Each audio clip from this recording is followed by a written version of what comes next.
کیوں اتنے خوف زدہ ہیں؟ کیا نئے سال کی مبارک نہیں دی جا سکتی؟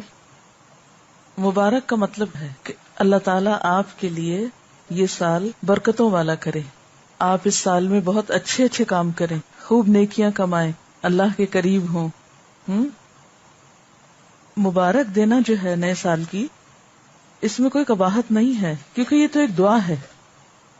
اور اس موقع پر اس لیے کہ ہم عملاً عیسوی سال استعمال کرتے ہیں یا ہم اپنی تاریخیں عیسوی سال کے اعتبار سے گنتے ہیں یا اوقات اور مہینوں کا حساب کرتے ہیں، تو جب ایک چیز ہمارے استعمال میں ہے ہی تو پھر اس اعتبار سے ایک خاص دعا کرنا، خاص نیکی کے کاموں کے ہدف مقرر کرنا، اس میں کوئی قباحت نہیں ہے۔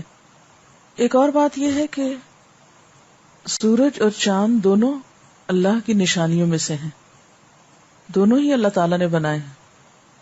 ہجری کیلنڈر چاند کے اعتبار سے ہے، چاند اللہ کی تخلیق ہے، اور عیسوی کیلنڈر سورج کے اعتبار سے ہے، تو سورج اللہ کی تخلیق ہے۔ ہاں، ہم ہجری کیلنڈر کو عیسوی کیلنڈر پر ترجیح اس لیے دیتے ہیں کہ نبی صلی اللہ علیہ وسلم نے اس کو استعمال کیا، اس لیے اس کی فضیلت اور فوقیت ہے، اس کا استعمال کرنا بہتر ہے۔ لیکن عیسوی کیلنڈر کو استعمال کرنا منع نہیں ہے، حرام نہیں ہے، گناہ نہیں ہے، غلط کام نہیں ہے، کیونکہ یہ شریعت کے تقاضوں سے ٹکراتا نہیں ہے۔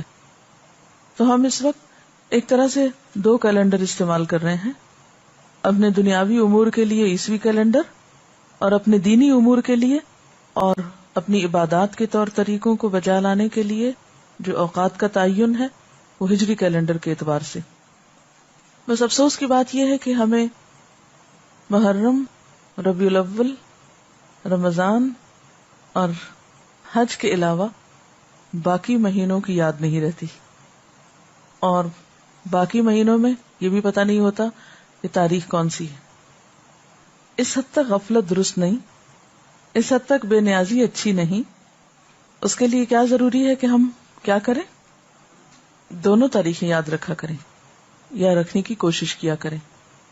تو میرے خیال ہے کہ اس سال سے اگر ہم دونوں تاریخوں کا استعمال شروع کر دیں، اور جہاں تاریخیں لکھی جائیں یا کہیں بھی ایک جگہ، تو ریمائنڈر کے طور پر کسی سافٹ بورڈ پر یا کسی بھی جگہ ایک تاریخ کے ساتھ دوسری کا بھی ذکر کر دیا جائے تاکہ ہمیں یاد رہے۔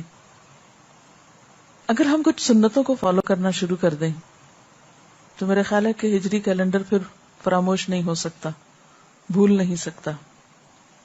مثلا نبی صلی اللہ علیہ وسلم ایام 20 کے روزے رکھا کرتے تھے، یعنی ہر مہینے کے 3 چمکدار راتوں کے جو دن ہوتے ہیں اگلے، وہ ایام 20 کہلاتے ہیں، 13، 14 اور 15۔